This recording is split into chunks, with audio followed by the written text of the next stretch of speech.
Hello there. You're welcome to the employability series on reefjobs.ng.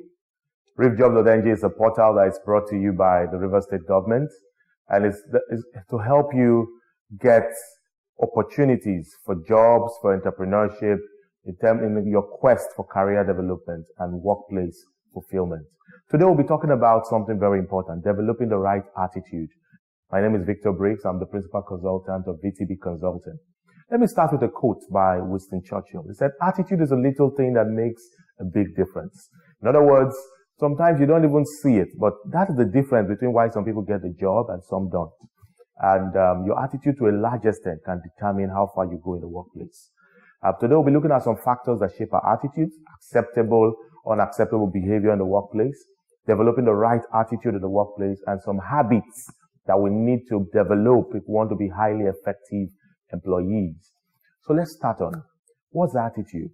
Psychologists tell us that our attitude refers to our emotions, beliefs, behaviors toward a particular object, person, thing, or event. And our attitudes can be as a result of our experience or our upbringing, but the bottom line is they have an influence, a powerful influence over our behaviors.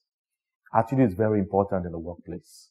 Like we've said, it can determine if you go in, it can also determine if you stay in, it can determine how far you go in the workplace. What are some of those factors that help shape our attitude? Personal experiences. For example, people that have experienced very painful experiences, or pleasurable experiences, tend to take certain decisions. Someone that grew up, say, at a very tender age, lost both parents, had to fend for himself. You discover that his attitude towards life is a bit different from the normal kid. He begins to take responsibility quite early. Social factors also affect us. When you live in an environment where there are no values, where, there's free money everywhere, all of a sudden, if you're not careful, you begin to develop an entitlement mentality, not knowing that you need to work to get what you want to get. If you have a social environment where, the wrong people are being hailed and people that do right are not being given their due regard, it can begin to affect us. Your family background also can affect us. And that's why the family is very important, because the family helps to shape us. It instills in us the disciplines, the values, the convictions that we carry along as we go on in life. Religious, educational institutions also help to shape our attitude. You go to certain schools and all of a sudden it shapes the way you think. It conditions you to think in a certain way, and if you have the right, background educationally, it can to a large extent affect your worldview and the way you see life. The same thing too with religion. Religion shapes us because it affects our belief system, and our belief system has a lot to do also with our attitude. Media has a lot of influence on the way we view the world. It could condition your mindset to think in a certain way. So if you spend all your time watching home videos or watching music videos or watching, social media, you begin to think that life is all about that. But, and that's why you need to have the right content. Media can be used for good. It can also be used for evil. It can shape our attitude to a large extent. We also have economic status, occupations. That could also affect us. When people are at a ladder in terms of their social status and they tend to behave in a certain way. When they grew up the ladder, they are forced to behave in a certain way most times because of the kind of people they associate with, the social sector, the friends, the professional associations. It could also to a large extent affect us. And let me also say this. We have what we call acceptable, unacceptable behavior in the workplace. Every organization, every office has what it terms as acceptable and unacceptable behavior. Most organizations will even go ahead to give you forms that state code of conduct, terms and conditions, and as you sign those things, you're expected to abide by it. So it's important for us to develop positive attitudes in the workplace because it projects organizations in good light. There are certain things that an organization will not take from certain people. And there are certain workplace behaviors that they will applaud and they will reward. Things like teamwork, things like a very good work ethic, things like mutual respect, things like, constructive criticisms, being able to work with diversity, understand that people are different and accept different people. That's very, very encouraging. Most organizations will like people like that. But when you have cases of bullying, cases of harassment, cases of victimization, they go with punishment because those things are like a no-no. So whether it's from personal insults, rumors, gossips, aggressive behaviors, you want to ensure that you don't, you're not on the wrong side to begin to project negative tendencies in the workplace. And someone may ask, how do I develop the right attitude? Developing the right attitude is important. Like we said, it helps us in job satisfaction. It helps us in our overall growth in the organization. And it's possible to change negative attitudes to positive. It may look like a tall order because some people feel attitudes are enduring. This is the way I am. But it's very possible because attitude transformation, like someone said, is an inside job. Once you make up your mind that, see, I can't continue like this. This attitude is not helping me move forward. It's possible to change. Someone said habits if you keep doing the same thing over and over again, it becomes your habit. So you can decide from now to begin doing the right things over and over again, and it becomes part and parcel of you. And some factors that can motivate change include the kind of people we have around us, the exposure we have to books, to materials that will inculcate the right thoughts, the right ideologies in our hearts and in our minds.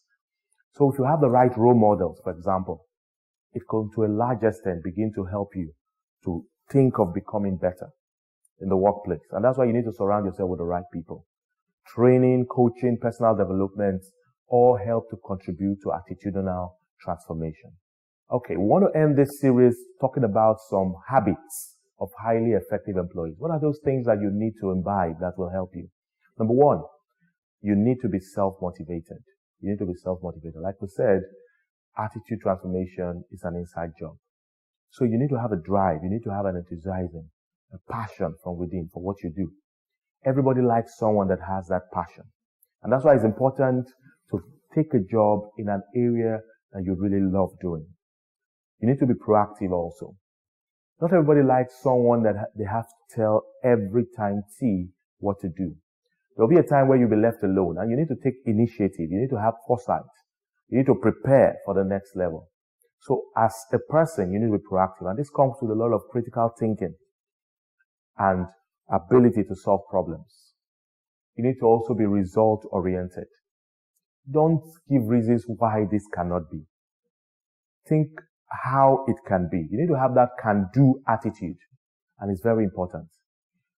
Can-do attitude is a mindset. Because when you say, I can't, all of a sudden your mind shuts down.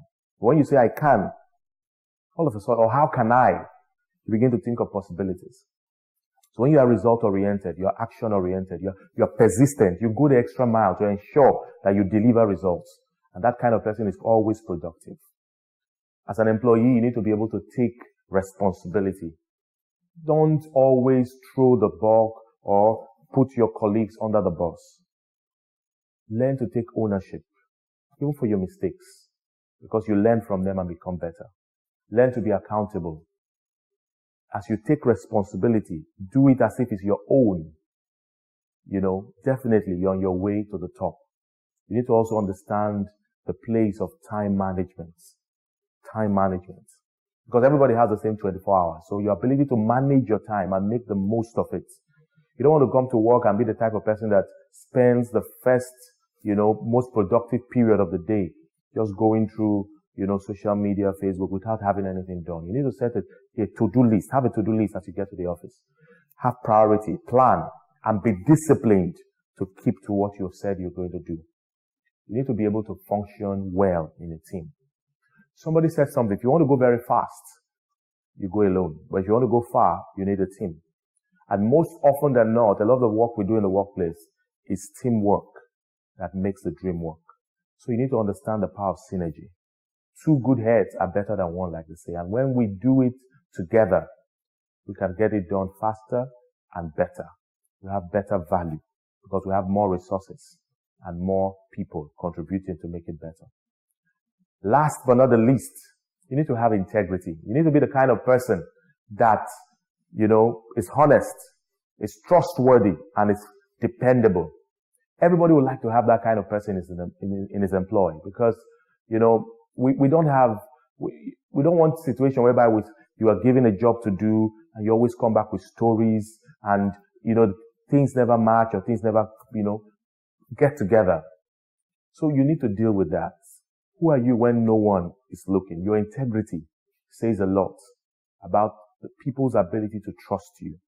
There are some people who have just been given opportunities for growth because of integrity, because of the ability to be trustworthy, to be faithful, to be honest. And as we put this together, don't forget, like Zig Ziglar said, your attitude, not your aptitude, will determine your altitude. Very, very important. So begin today on a journey to develop the right attitude. Until I come your way again next time, please don't forget to go to www.reefjobs.ng and get all the other materials that we have on employability and other areas. And if you're looking for a job, that's the right place to get in your data. If you also have an employer of labor and you want to get people into your employ, ReefJobs provides the right platform.